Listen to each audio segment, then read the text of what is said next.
So at this point, I think we've nailed down about as much physical geography as we need to get started on this project. We can generate terrain, give it a realistic climate, fill it with bodies of water, and assign biomes. At this point, I think it's time to move on from physical geography and start thinking about how economies and societies show up on the map. This is something I've wanted to do since the start of the project, and I think we're finally in a good place to work on it. In particular, this week, we're going to start figuring out where settlements can happen on the map. Are those going to be big metropolises with tall towers and bustling ports? Are they going to be desolate abandoned ruins of long-vanished empires? For now, we're not going to worry about any of that. We're just going to find a finite set of prospective locations for settlements, and then once we have that, we're going to be fleshing out what's happening in those locations in future videos. So that's a shorter intro than usual, but we've got plenty to talk about this week, so I think that's okay. Welcome back to Multiversal Map Room, where we're finally getting to the good part.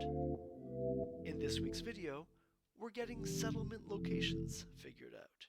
People settle in locations, and then those locations tend to keep being the sites of active settlements even as societies and cultures change, because new governments over the centuries keep taking control of the same locations and their infrastructure and their populations. This is why Mexico City and Istanbul and Alexandria and Dhaka and Hanoi and Damascus have been large cities for centuries or millennia, even as the societies living in those cities have changed so much. So, for our purposes, when we come up with a set of prospective settlement locations, we are going to say that's the full set of cities we might eventually want to show up on our map, even if some are abandoned and some are just ancient pilgrimage sites, and some are big and thriving in the era that we're mapping out. So why were these locations chosen in the first place? When we think about why settlements got founded back in prehistoric times, it's kind of a tug of war between two factors. People wanted to settle near useful resources, and people wanted to settle in places where the conditions were decent for life. Sometimes those overlapped, like the Nile River Valley being simultaneously the only place nearby with arable soil and the only place nearby with a tolerable climate, so you end up with all the settlements right along the valley. Sometimes there was tension between those two requirements, like in Badakhshan province in modern-day Afghanistan, where ancient peoples discovered they could mine lapis, an extremely valuable stone, but also the climate was cold and arid, so settlements existed, but large cities never really formed, even through millennia of people extracting a really valuable mineral. Often, you ended up with cities built close to the site of the natural resources, but in a slightly more livable location, like Salzburg in Austria, which is literally Salt City. It's where the salt barges got shipped to down from the less habitable mountains around the settlement location. And for the purposes of building interesting maps, this kind of tension between natural resource extraction and livability works really well, because it suggests an algorithm we can use to determine settlement locations. To understand this settlement placement algorithm, here's a very simple cartoon map of a river valley surrounded by a forest and a patch of rocky mountains. Between the river valley and the patch of mountains is a mine, which I've marked with a glowing letter M. Let's choose a point on this map at random and draw a circle around it. We're going to gradually increase the radius of that circle, and as the circle grows, we're going to run two calculations. The total amount of resources that we can extract from all points inside the circle, which I'm going to keep track of down in the corner, and the most habitable point inside the circle, which I'm going to mark with a star. And you might be asking, how are we determining the total resources or the most habitable point? For the purposes of this illustrative example, let's say that the land along the river has high resource value, land in the surrounding forest is a little lower, and the land in that cluster of high mountains has pretty much no value at all. But the specific single pixel location of the mine has a ton of resource value. You can maybe think of this resource value as the number of people that would be employed in a location if the settlement did get founded. Also for habitability, let's just say that land in the valley along the river is really livable and land elsewhere is less so. This is all just for demonstration purposes for this really simple example. Now let's make the radius of the circle a little larger. Once the circle includes any of the river valley, that's the most habitable location we now have access to. So the star marking the most habitable location is going to be in the river valley. And the circle gets larger once again. Let's say that once the total resource potential inside the circle hits 1,000, we'll say that's large enough for a settlement. And we'll plunk that settlement down at the most habitable location we've found within the circle so far. And we can expand the radius again, and now it has enough total resource potential to justify a settlement. So we're going to say, okay, there's enough resources around here that economically a settlement might make sense, and it's going to go with the most habitable location within the circle we've drawn so far. And so in this example, we would plunk down a settlement at the location of that star. In general, the most habitable location within a circle can still be pretty miserable, as long as there's enough natural resources in the circle overall to justify a settlement.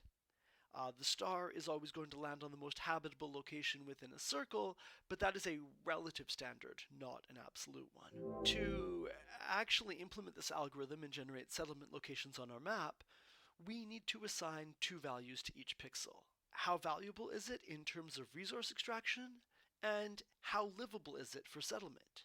Then we can repeat that same settlement location algorithm I just showed you over and over by picking points at random, drawing circles around them, stopping once we hit enough resources, and putting the settlement in the most habitable location in each circle. There's a lot of other stuff that needs to happen in the background, like dealing with overlapping circles or knowing when to stop drawing new circles, but as with all the videos in this series, I'm glossing over a lot of that because it ends up being less interesting to talk about. Setting the natural resource levels for each pixel is pretty straightforward. First, we can assign each biome a level of natural resource. Every land pixel already has a biome, and so we can say things like lowlands around rivers are high value per pixel, and alpine forests are moderate value per pixel, and tundra is low value per pixel. Rivers are high value, lakes are moderate value, ocean shorelines and straits and inlets have high value, but obviously it drops off really quickly as you get out into the deep sea. In light of those ancient mining examples, I'm also going to generate a bunch of point locations that will have natural resource value. Some of those are going to be mines. These function like real-world mines. These are just pixels that are going to have a lot of value as the circle grows and as we calculate the resource score within each circle. To make things feel a little bit more like an elevated fantasy world, I'm also adding in some arcane source locations, which are kind of like mines, but maybe they also have some arcane stuff going on. Are these locations where there's demon bones you dig up from an ancient war, or where the portal to the Fey realm provides a steady stream of trade goods, or is this a sacred spring where holy water gets harvested? That's up to you to decide. You can turn these off entirely if that's not what you want. The fact that these have arcane components means they'll interact with the arcane layer we've discussed previously, and they'll also affect the habitability of pixels around them. Again, you can turn these off entirely if that's not what you want. Everything I'm doing here is going to be fully configurable when I release this. The habitability side of things is a little simpler. Each land pixel has a biome, and we can just set the habitability of each biome in a reasonable way. I've gone ahead and set water habitability to 0 for now.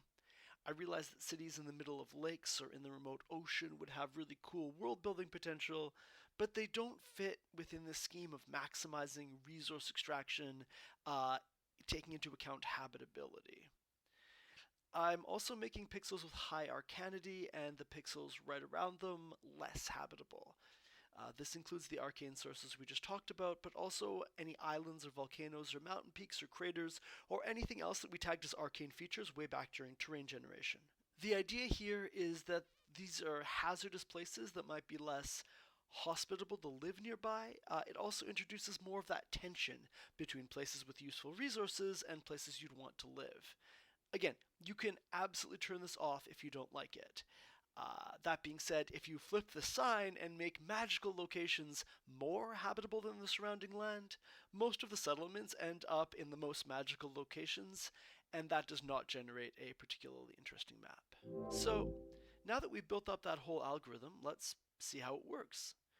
Here's a terrain map of a big temperate landmass with some large lakes throughout, and an inland sea in the northwest with several rivers draining into it, and a high plateau in the northeast, and a couple big islands off the coasts. We can assign climate and biome and everything. Where would the settlements go on this map? First off, we can take a look at the natural resource availability.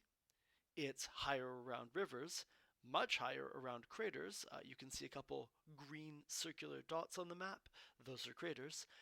It's low in the very high mountains in the east, and it's close to zero in the deep sea. The speckles you see across the map are mines and arcane sources. Next, here's the livability of each pixel. This is a lot simpler. It's higher around the coast and shorelines, lower in the high mountains, very low around the locations of things like craters and volcanoes. And if we apply that settlement location algorithm, where we pick a bunch of points and start drawing circles until we can see enough natural resources, and then put a settlement down in the most habitable location in each circle, how does that look? Here's what we end up getting for this map. And you might be looking at this and thinking, wow, that's a lot of settlements. But this is all the locations that a settlement possibly could be.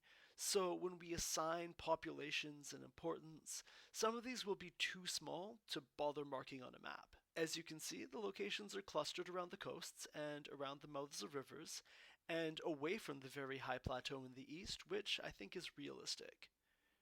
We have locations on each of the 3 biggest islands, and some sets of 2 or 3 settlement locations clustered very closely together. So, overall, this feels like a reasonable start. Here's another terrain generated with a different seed, with way more bays and inlets and lowlands, and a big mountain range rising on the very northern edge of the map. And here's the natural resource value. Note that some areas of the water around straits and inlets are particularly bright on this map, because we're tagging those areas as having high natural resource availability. And here's the habitability, pretty much constant across the map, although that big mountain range on the far northern border is, of course, not particularly livable. When we run the algorithm now, here's where the settlements end up. Because there's a lot more lowlands with relatively even resource and habitability distribution, settlement locations are more uniformly distributed. However, we still see more settlement locations along the coasts and along the shores of lakes and rivers, and, as we'd expect, none in the very high altitudes in the very far north. We can go a step further and think about the habitability scores for each of those prospective settlement locations. On this map, I've colored each settlement location so that lighter dots have a higher habitability score, and darker dots have a lower habitability score. As we might expect, some of those freshwater river locations emptying into big lakes have the highest scores, while isolated inland locations have lower scores. Once we start thinking about city hierarchy and population, this might be informative for which areas are likely to have big bustling cities, and which are likely to be, for example, isolated mining settlements. Thinking back to the algorithm we used to generate these settlement locations in the first place, we can also look at those radii we drew around the starting points to count up the resources. In areas with really abundant natural resources, like highly productive mines or river outlets, those radii are going to be small because we hit economic viability without drawing large circles. In areas with more scarce natural resources, like deserts, the radii are going to be larger because we need a lot of land mass to justify a single settlement. I'm about to draw those radii on this map, but centered on the settlement locations. You can think of these as the approximate radius of influence on their surroundings that these settlements would need to be economically viable. And here's how that ends up looking. As you can see, a lot of these circles overlap closely, and in some places we have whole clusters of settlement locations within overlapping radii. Once we start building up larger political organizations, like leagues of cities or entire countries, you might think that these clusters of cities with overlapping zones of influence might be fairly natural building blocks. Because the spatial distribution of settlement locations is relatively constant over this specific map, we end up with a nice range of cluster sizes. Of course, we can also do the same thing with that first map we looked at, where the settlement distribution is a lot less spatially uniform. What does it look like here if we draw those radii from the original settlement generation algorithm around these settlements? Unsurprisingly, we now end up with some very large clusters of overlapping radii, including one that includes most of the eastern side of the map. Meanwhile, we have some much smaller clusters in the west, and even some singletons. So this map, compared to the previous one, might give rise to fewer, larger political entities. Now hopefully you can see why I was so excited to get to this part of the project. So far, all we've actually done is plunk down settlement locations according to a really simple algorithm. But already, we can start to think about how societies are going to look and how that will get displayed on the map. That's all for this week. As always, I'm grateful for feedback and suggestions, so don't hesitate to leave a reply. Right now, I'm starting to plan out everything I want to do with settlements and cities and bigger political organizations, so if you have any thoughts on that, now's the time to share them. Thanks for watching all the way to the end, and I'll see you next time.